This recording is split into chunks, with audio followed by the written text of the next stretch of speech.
Okay, this week, our nation mourned the tragedy of the January 6th Capitol riots. And from dawn until dusk, elected officials and other voices across the cable news spectrum pontificated on the dangers the specific events of that day may pose to our democracy.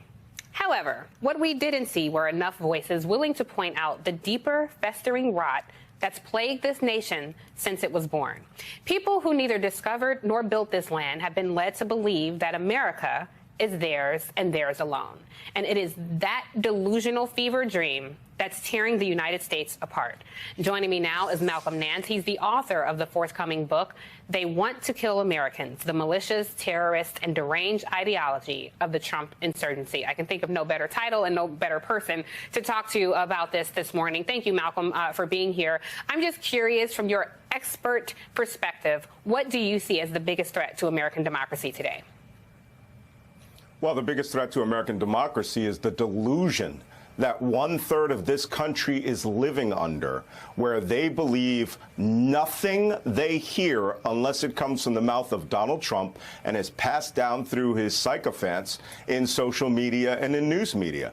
That bubble that they live in literally isolates them against any common sense, any rationale. The only thing that seems to break through, Tiffany, is when you see what happened to Ted Cruz yesterday, is when you refer to them, the insurrectionists of January 6th, as terrorists.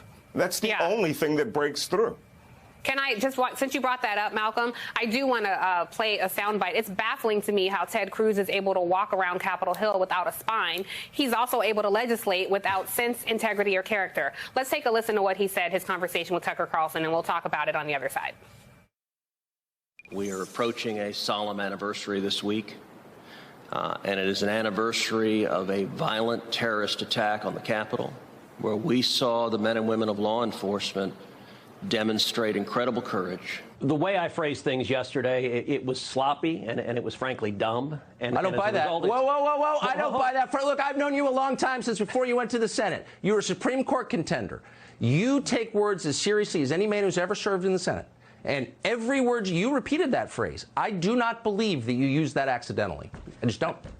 So, Tucker, as a result of my sloppy phrasing, it's caused a lot of people to misunderstand what I meant. Honestly, Malcolm, this is a cult. After everything this country has done to folks who look like you and me, here we sit, bigger patriots than those two half-witted individuals with their feigned outrage and lies to the American people. How does this persist?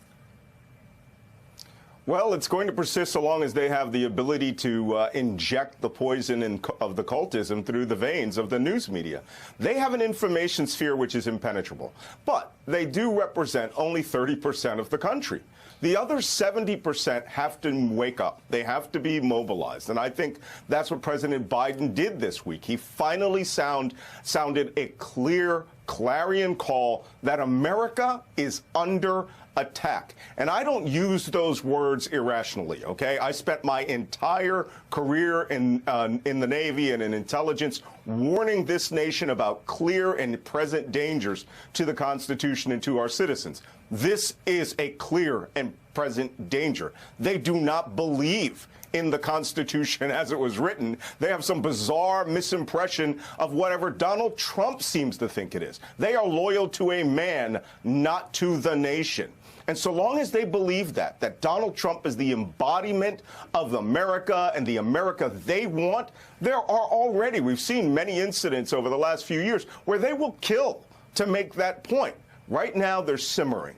And the only question is, will we be able to stop them, or will we be able to allow them, come this November, if we lose the 2022 election, allow their political body to radicalize them further and bring this nation to dictatorship? Well, that is the question, Malcolm. But the scary part is many of them are running for office. So it's a multi-pronged approach to destroying democracy. You have the violence that we saw that happened before January 6th, that continued after January 6th, but certainly the most visible was a year ago this week. And then you have people who are election deniers getting funded by the private sector.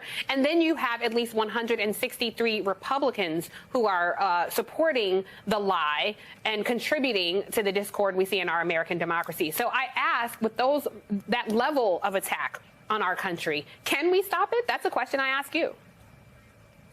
Well, we certainly can stop it. And, you know, when I predicted this 62 days before the insurrection on Real Time with Bill Maher, that this nation was undergoing an insurgency. An insurgency is not just one incident. It's multiple incidents. But it always starts with the political element deciding that they cannot achieve their goals in the halls of power without using their political power to help undermine the present government, including bringing armed paramilitaries and acts of terrorism, which we've seen in the past. The Acts of attack terrorism, on the Malcolm. Capitol on Yeah. Mm, I'm well, sorry. the I just attack want to on ask the you a quick Capitol on question. January 6th.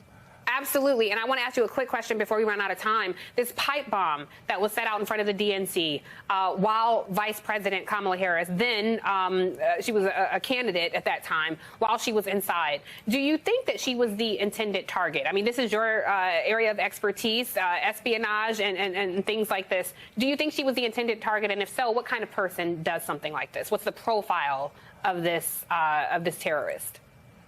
Well, we know that the bombs were delivered on the night of the 5th or the late evening of the 5th.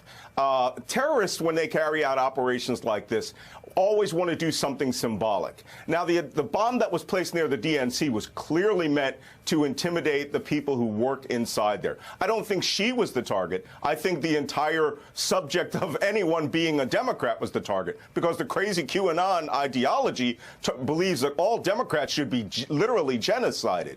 The other one is a little more circumspect. It actually was not at the Republican National Committee. It was at a building near the Republican National Committee so it wasn't as direct. Terrorists take these opportunities to carry out their attacks when they can. And as you saw in some of the footage there, they try to be very circumspect. This person was a very good person with good tradecraft, but I think we're eventually going to get them. But it wasn't targeting the vice president. Well, this is just one individual, and sadly, there are many who feel the same way. Several HBCUs were on the receiving end of bomb threats this week as well. So quite scary times that we live in, but nothing new to those of us who are used to this level of violence in American politics. But we do have to defeat it. So thank you so much, Malcolm Nance, for your always very necessary expertise. And you will be back on the Cross Connection many, many times.